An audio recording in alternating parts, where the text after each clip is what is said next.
Velkommen til Ældre TV. I dag er vi på besøg hos Jane Eberlein, som har den her meget fantastiske forretning Samarkand. Det er sikkert med en banal frase, som at træde ind i en hule fra Østen, men det har jo sin naturlige forklaring, fordi der er jo rigtig mange orientalske ting her. Hvor længe har du egentlig været i gang med den her forretning, Jane? Jamen, jeg startede den i 1978 sammen med en veninde, og vi var begge to tæppereparatører. Altså. Ja. Vi reparerede gamle tæpper og ja. Ægte tæpper og tekstiler og sådan noget. Og så var jeg heldig, at den forrige ejer ikke havde betalt huslejen, så vi fik lov at overtage forretningen, fordi den ejeren boede op på 3. salen, en ældre dame. Ja. Og så kørte vi den de første 9 år. Så gik min kollega ud. Så var det et tæppereparationsværksted. Ja.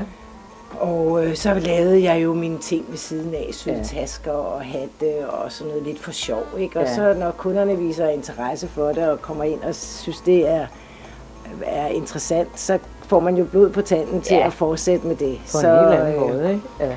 Så hun gik ud i 86, og der havde jeg allerede udviklet min hatte og var på vej til Stockholm med dem, og så i 87 til New York. Ikke? Hvordan kan det være, at det lige var hatte? Nu er jeg jo selv et hattemenneske, så jeg interesserer mig altid for, hvorfor folk synes, det er spændende at arbejde med hatte. Jeg tror, det er lidt et tilfælde, at det blev hatte, men jeg har jo altid været meget fascineret. Min far var jo kustode på den etnografiske samling på Nationalmuseet, da jeg var barn. Okay. Så jeg kom jo som ganske lille og løb rundt i de der tibetanske sale og Uluristan, og mine forældre mødte faktisk hinanden på den tibetanske afdeling på Nationalmuseet. Ja, det var ret sjovt. Ja.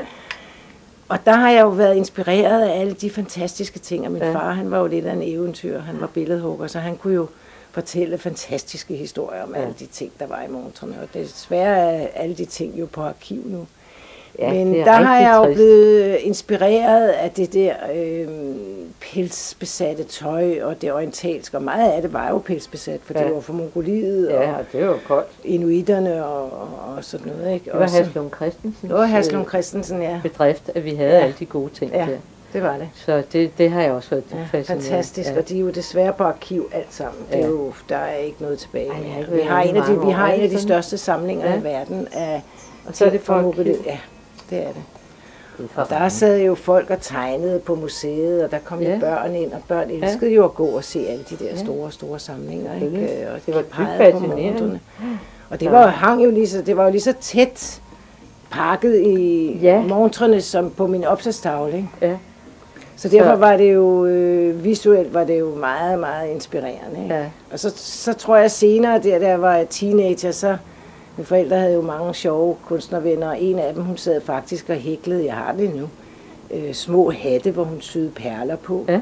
Og det blev starten til, at jeg begyndte at sidde og hækle, fordi mine forældre havde jo lært mig alt mulige former for stoftryk og modellering og tegning og hækling og strikning og alt muligt. Så jeg sad jo og nørklede, og så synes jeg, det var sjovt at i stedet for at strikke bluser og sådan noget, så strikkede man jo, så begyndte jeg at lave hatte og sy filt ind i og sy perler på. Det er utroligt ikke, hvad barndom betyder i den forbindelse. Jamen, det at man kan sidde og se en anden gøre noget tilsvarende og forsøge selv. Ikke? Det er jo... Og så sad jeg jo og kombinerede det at sy perler på, og så var jeg jo godt klar over, at det ville. Så havde jeg jo de der gamle billeder inde i hovedet af de der tatarerne og Genghis Khan og sådan noget. Og der er så store horn og alt muligt på damerne. Ikke? Og så kørte jeg ud og købte første pels, og det var jo så lammeskind de første par år, ikke? Og håndhæklede pulle. Og da jeg så tog til New York senere, så var jeg godt klar over, at det skulle være noget finere pels. Ja. Ja. Så jeg tog hjem, og så begyndte jeg at arbejde med mink og rev. Og det producerer vi jo her i landet. Ja, så det er jo ikke sådan en outsourcing eller noget som helst. Meget fine steder her, hvor du kan købe både rev og mink og sådan noget. Ikke? Så har det så udviklet sig hen ad vejen. Ja. Og det sjove var, at når vi nu tænker på de her især kvinderne, synes jeg var så fascinerende, de gik jo med deres formuer på sig. Ja, det hele var jo repræsenteret, ligesom hvor er det, du også har heroppe, hvor der både er tyrkiser og... Jo, men det gjorde de jo i alle folkeslag, selv herhjemme. Altså, de syede mønterne på, og de De havde deres formuler i deres tøj. I deres tøj, ja. Så man var ikke i tvivl, når man mødte hinanden, hvad det var for en standsperson, man var stillet overfor. Ja. I dag er det sådan lidt anderledes. Især i Tibet også, der har de også gået med deres store koralsmykker og amber, ravsmykker. Og alt muligt andet inde i deres tuba. Ja. Jeg har engang mødt en mand, der havde 5 små hundevalpe inde. Ja. Det er virkelig en opbevaringsmodel, som man kan bruge til. Men jeg har jo den der tibetanske ven, som blandt andet også skal spille senere i nogle af mine arrangementer. Og han har sådan en sjov sekvens i sit show, hvor han fortæller om, hvad tubaen bliver brugt til. Ja. Jeg tror, der er 10 forskellige ting. De kan også bruge som hat, og de har babyen i det. Ja. Og altså, det er ret, de unge teenager, de går og svinger med ærmerne, fordi så bliver så de tykke. Det er ret sjovt. Ja, det er en meget praktisk beklædningsdel. Og heroppe er der så ligesom repræsenteret mange af dine interesser. Ikke? Jo, den opsatstavle har jeg jo haft, siden jeg startede det passer ikke. Da jeg blev alene i forretningen i 80'erne, altså i 86, så tog jeg min opsatstavle fra min lejlighed herned. Den har jeg faktisk i min lejlighed. Og så i samme størrelse? Ja. Den var bare hvid, og jeg havde en anden lejlighed. Men så tog jeg den herned, og så var der jo malet jeg rødt, fordi det er den der kinesiske cinnoberfarve. Smuk rød farve. Og den har jo faktisk set sådan ud siden midten af 80'erne. Er det rigtigt? Jeg har ikke ændret på den. Nej. Ja, og der er jo mange her, der er fascineret af den. Folk er jo helt vilde, når de ser den, ikke? Ja, men rød er også en meget speciel farve. Ja, den er svær, ikke? Den er svær. Altså, vi har vores postkasse rød og sådan noget herhjemme, og sådan noget burmesisk lakrød, det er også en vidunderlig farve, ikke? Altså, der er så mange nuancer af rød i virkeligheden. Men det er en smuk en, du har her, det er det klart. Men det var jo pelshattene, vi kom til at tale om. Og det her, det er jo noget af det, som du bruger til dem, ikke? Jo, det er jo, dem har jeg jo så taget frem.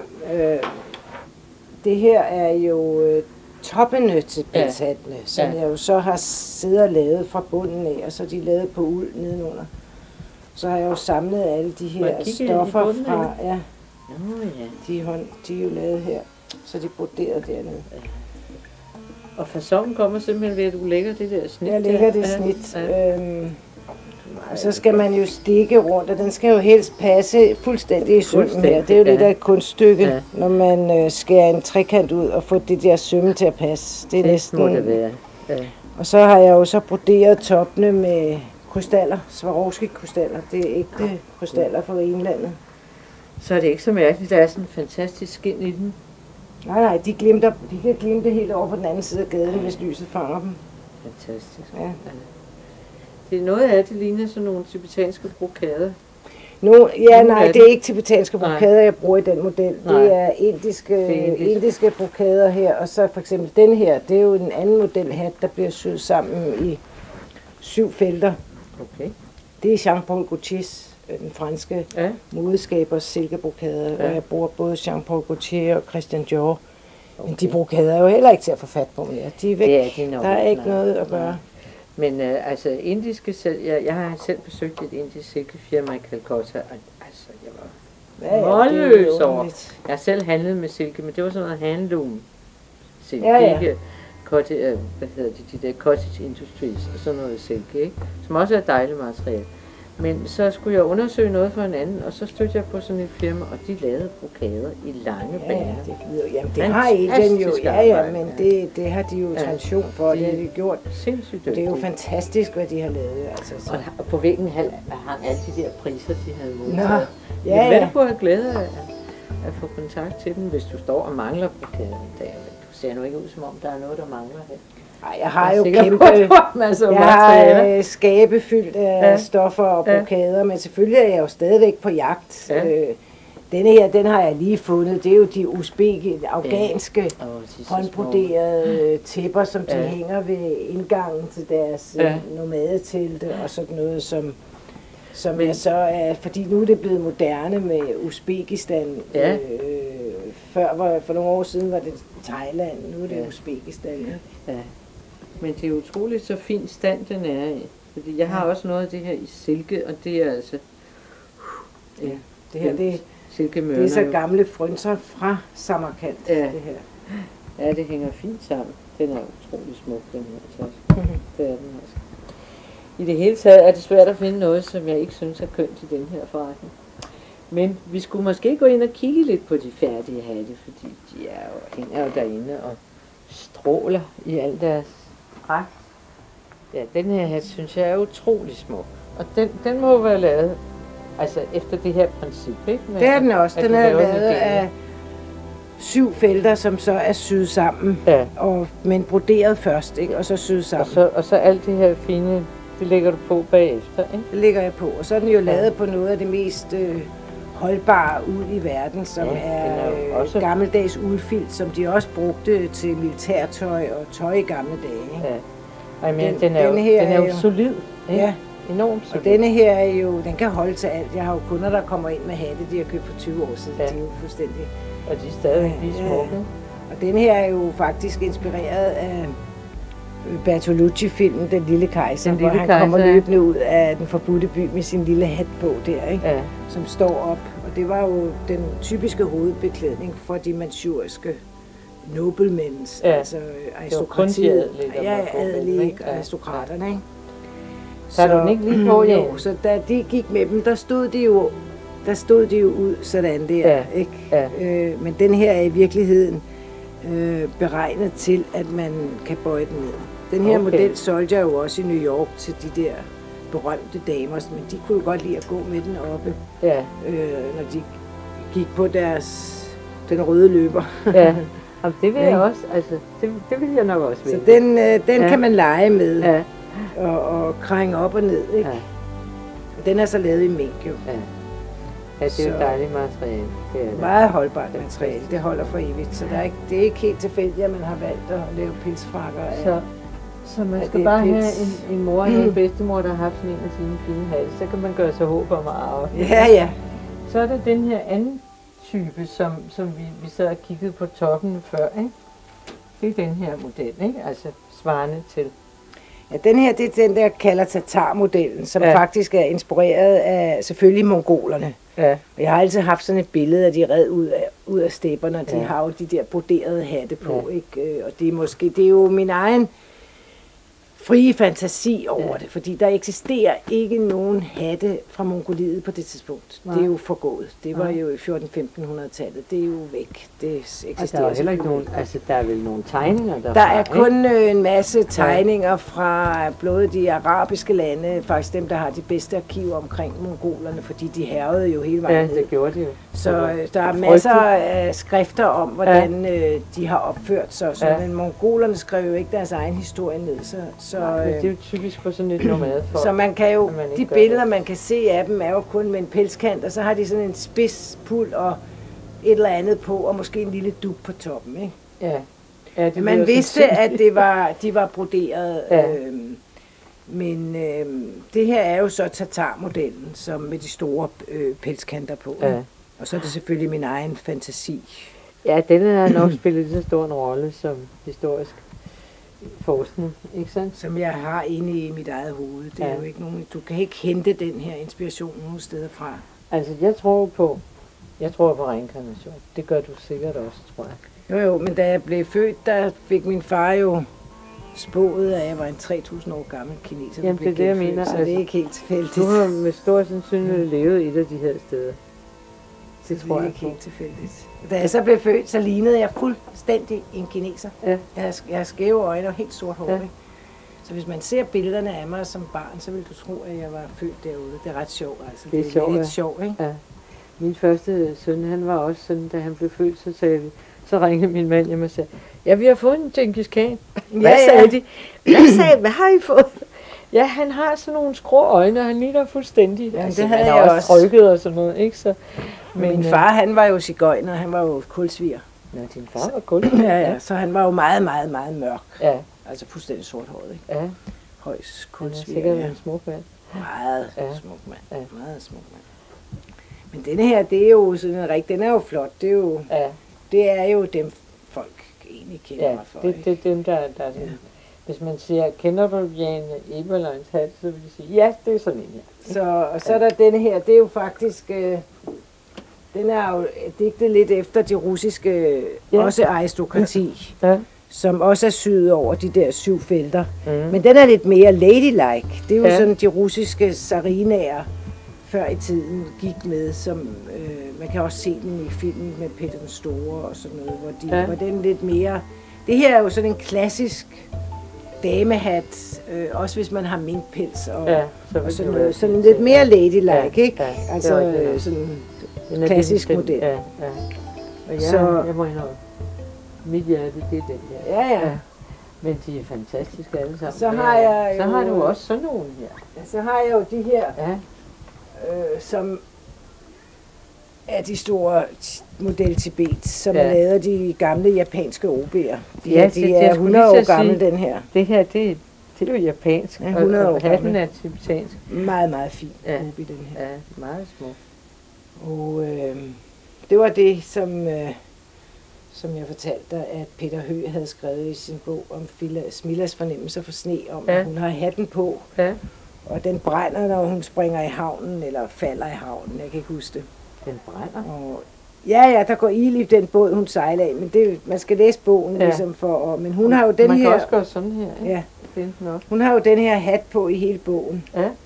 Og jeg var jo meget beæret over, at Peter Høeg skrev om dem, og jeg spurgte ham, da han kom ind i forretningen her, så jeg sagde, det synes jeg er flot. Men så sagde han til mig, jeg synes, de er så smukke, så jeg må skrive om dem.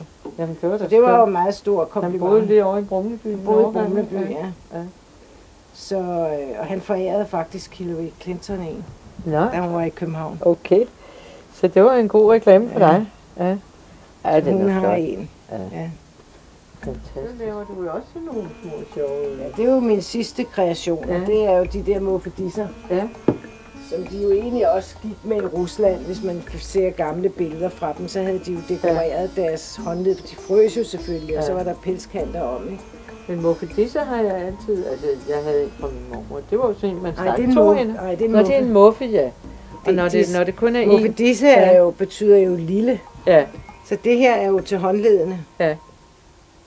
Og det er vældig praktisk, fordi hvis man er varm om håndleden, altså så bliver blodet jo ikke så afkølet. Nej, men det er jo også det, at man 80% af kropsvarmen, for det første går det ud gennem hovedet, og så går det ud her. Men har man de her på, du bliver dybt afhængig. Jeg har kunder, der er afhængige af dem. Altså, de har mange par. De er sikkert gode, fordi, også mod gigt. Jeg har en dame, hun sover med dem om natten. Ja. Fordi hun har gigt i hænderne. Hold så meget, at den sover med dem om natten. Men det er da også vidunderligt. Hvis man ikke skal sove med noget om natten, så vil jeg da hellere sove med sådan nogle end så mange andre. Så har jeg jo lavet de her ejemuffer også. Nå ja, det må du, altså ja, der er også noget nyt i den her forretning. Det er ikke sådan kun, at man forholder sig til fortiden. Skal vi ikke gå ind og hente dem? Fordi jeg kan hente dem her. Så har jeg jo de her. Det er jo min nyeste invention, eller opfindelse, kan man sige, eller kreationer. Ja. Fordi moffedisserne jo, og det var faktisk, fordi der kom en ung pige ind og sagde, har du ikke halvhandsker? Der skal ikke mere til, så tænker jeg, nej, nu laver jeg et par i halvhandsker. Ja. Og så lavede jeg de her med mink og ræv, og der er så pels indvendigt. Ja. Og så havde jeg jo en af mine gode kunder, som kom ind, og så grinede de, og så sagde de, ja, det er jo en ejemuffe. Ja. Fordi man kan jo taste på mobiltelefonen, og man har haft sine hænder fri til at køre bil, eller ryge cigaretter, eller hvad man har lyst til. Hvad man nu har lyst til, så, det er meget dekorativt. Så vi er helt up to date her i forretningen. Ja. Det er rigtig kønne. Så lige for tiden burde man også, nu går vi jo med støvler. Har jeg tænkt på i årvis. Lave sådan nogle til det har været mit drøm i årvis at lave støvleskafter, men jeg tror, de er svære at sælge også, og det er jo, de bliver dyre, ikke? Fordi det er jo, jeg har det jo noget med, at alt er syet i hånden, og det er simpelthen syet med små, fine, små sting. Ja. Så det der med, det tager lang tid at lave det. Så det... Og det er nogle gange, altså især de unge, kan måske ikke altid værdsætte. Nej, og det, altså, og med moden i dag, hvor så mange går i sort og gråt, og så bliver der ikke lettere. Nej. Det gør det ikke. Men jeg vil sige, netop når man, nu er du jo meget farverig, ikke? Og det var jeg også af for yngre, men netop når man ikke bruger så mange farver, så er det jo meget vigtigt, at de små platter af farver, der er, virkelig også ved noget, ikke? Og der er de her jo fantastiske. Ikke? Ja. Hvis du har en helt sort frakke på, og så har sådan en på, jamen så er hele dit look jo helt anderledes, ikke? Det er løftet. Ja, ja. Så på den måde, der synes jeg, de er geniale, altså. Men altså, jeg snakker også tit om, det kan jeg holde lange foredrag om, hvor mennesket lige helt tilbage til hulemennesket egentlig, så har mennesket jo altid ornamenteret sig selv, dekoreret sig selv, for at gøre sig smuk for sig selv og for sine omgivelser, og blive beundret. Og derfor har du alle de der jeg tror ikke, der er et eneste folkeslag i hele verden, der ikke har malet eller store fjer i håret, og malet sig i Afrika med eller Japan, alle steder, og de har gjort sig smuk, og her i Europa med de store kjoler og krinoliner, og hvis du ser, hvad der er lavet af tøj, som alt sammen er syet i hånden. Og så derfor så undrer det mig tit, at vi er gået ind i den der sorte tøjkultur, fordi jeg tror jo, at klædedragten og det, at man gør sig i stand og gør sig smuk, er også med til at bidrage til ens selvopfattelse. Ja, klart. Og man føler sig bedre tilpas, når man dresser sig op og går i Det Kongelige Teater og føler, at man sidder der. Ikke fordi man skal være fin, men altså... Nej, men man har gjort noget ud af det. Ikke? Og det gør man jo ikke mere. Og nej, ikke på det samme er jo måde. ikke på samme måde. Det føler jeg, at det er et stort tab for mennesket, for jeg tror, det er meget vigtigt for mennesket at gøre noget ud af sig selv. Jeg tror, vi har så mange flere depressioner og mange flere sorte huller, når der ikke er noget opløftende. Når der ikke er noget opløftende. Og man kan jo se, altså, hvor lidt der skal til i virkeligheden. Ikke? Altså sådan noget som for eksempel at gå med hatte. Ved du, hvorfor folk holder op med at gå med hatte? Det var fordi bilerne blev så lave, at når de trådte ind i en bil, så røg hatten af.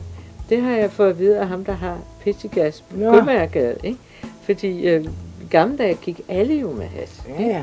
Og så da vores nyere biler blev så lave, så røg den mode. Eller ikke mode, det var en praktisk ting. Det kan godt være. Den der her, der står derinde, han ved det hele. Ja. Men for kvindernes vedkommende var det noget andet. Ikke? Der var det jo, da de begyndte at arbejde. Ja. Der så man de sidste reminiscenser fra hattene. Det var der i 50'erne med Jacqueline Kennedy med de små pilleæsker. Med mindre og mindre, så var det små pilleæsker. Og da kvinderne så begyndte at komme ud på arbejdsmarkedet, så kunne du ikke sidde på en fabrik med hat på, eller stå og ekspedere. Eller et kontor, eller hvor det nu var. Min farmor, hun havde jo sådan store sorte hatte på. Ikke? Men det kan du se, at din farmor gik også i sort, ikke? Nej, jo, men det gjorde man altså. Det var jo sorgens farve. Mange hattene var sort, men det var ikke altid. Altså sort har aldrig været en farve, som mennesket har gået med før nu. Aldrig. Jo, altså ældre kvinder i gamle dage. Hvis du tænker på sådan nogle gamle tanter i familien, så havde de alle sammen Jamen det var fordi, det var sorgens farve. Jamen også fordi det var sådan en tilbagetrækningsfarve. Det er rigtigt, ja. Altså, men kender du ikke sådan nogle gamle familiefotos? Jo, men det står der sådan 4 gamle damer, og de har en lille hat på. Jo, og men de det er jo alle sammen hinanden, fordi de har samme slags sådan store, lange kjoler på, som de forsvinder. Men det var jo også noget med, når de så var ud over den fødedygtige alder, og så trak de sig tilbage, og så sad de i krogen og passede børnene. Men det var en sorgens farve, og det var tit, at man klædte sig i sort resten af livet, når man havde mistet sin ægtefælle, eller sine børn, eller sådan et eller andet. Så gik man jo i sort. Her har du nogle lidt andre ting. Du har også børnetøj. Semina, hvor mange af de nye unge forældre køber sådan en sød lille kjole her til deres datter?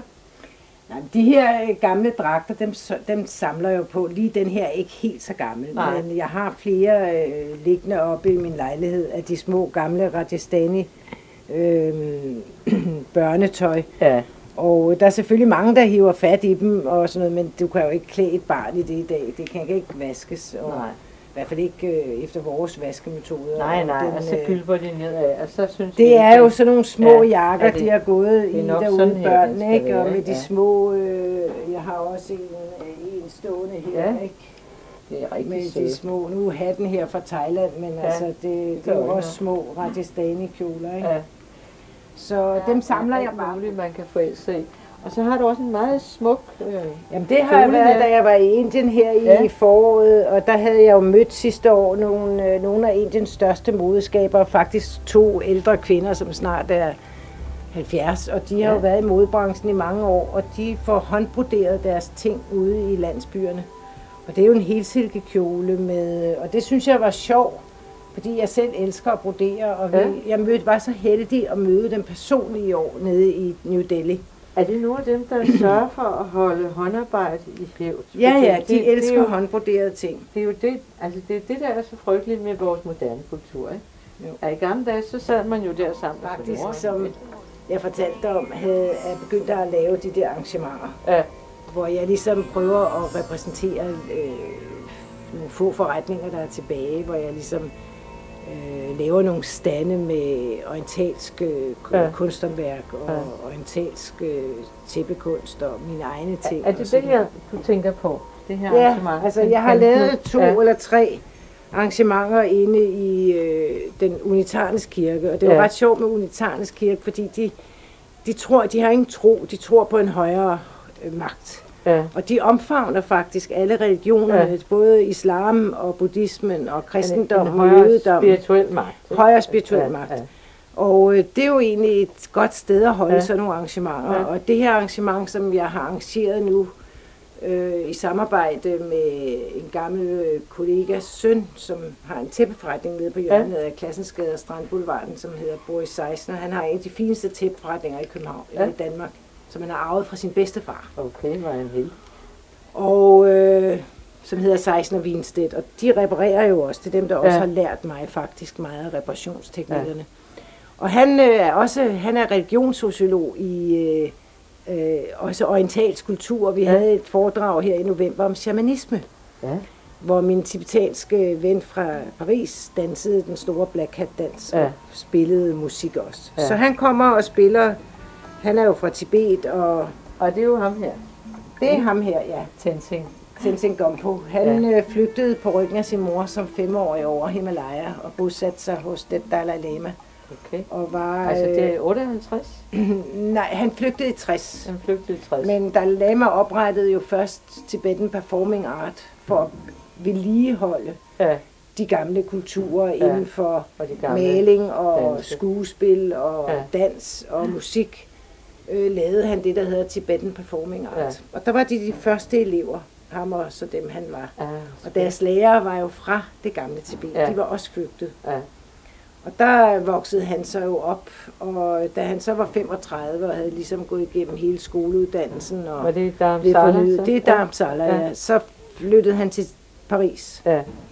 Og for ligesom at prøve at gøre en mere vesterlandsk karriere. Men Frankrig er også et af de lande, hvor der er flere buddhistiske klostre. Der er mange tibetanere i Frankrig og mange buddhistiske klostre. Og Schweiz også, tror jeg. Schweiz også er det. De adopterede jo en masse af de der tibetanske børn. Og den tibetanske kultur har det jo usandsynligt svært i verden i dag, fordi folk vender ryggen til hele Tibet-problemet. Og jeg vælger ligesom, og nu havde jeg jo muligheden, så jeg vælger ligesom at gøre opmærksom på Tibets situation ved at lave de arrangementer med ham, hvor han danser de gamle folkedanse og bruger de gamle instrumenter. Og han er formidabel danser. Og det næste arrangement, jeg har lavet med ham, det er inde i Unitarnes Kirke, som ligger her, lige her ved siden af, hvor Samarkand ligger på Dag Hammarskjölds Allé. Og der har jeg så lavet et 2-dages arrangement, hvor han så spiller lørdag aften, og så har vi en sufi-musiker, som ham Boris, jeg laver det sammen med, har inviteret en sufi-musiker. Det er også fænomenalt. Og så har vi nogle stande rundt omkring med orientalske kunsthåndværker. Vi har en perser, der kommer med orientalsk keramik og kakler, og vi serverer persisk te og persisk. Det har været rigtig sjovt og hyggeligt at besøge dig. Måde. Det er en dejlig forretning. Og jeg håber, det går rigtig godt med det arrangement inde i Unitarnes. Det håber jeg også, fordi det er jo sådan et, vi gerne vil fortsætte med at lave nogle gange om året, ikke? Så vi gør lidt kultur på Østerbro. Ja, det er vigtigt. Så tusind tak for i dag. Tak i lige måde. Og du er meget velkommen til den aften. Jeg håber, vi ses der. Jeg kan ikke undgå. Nej.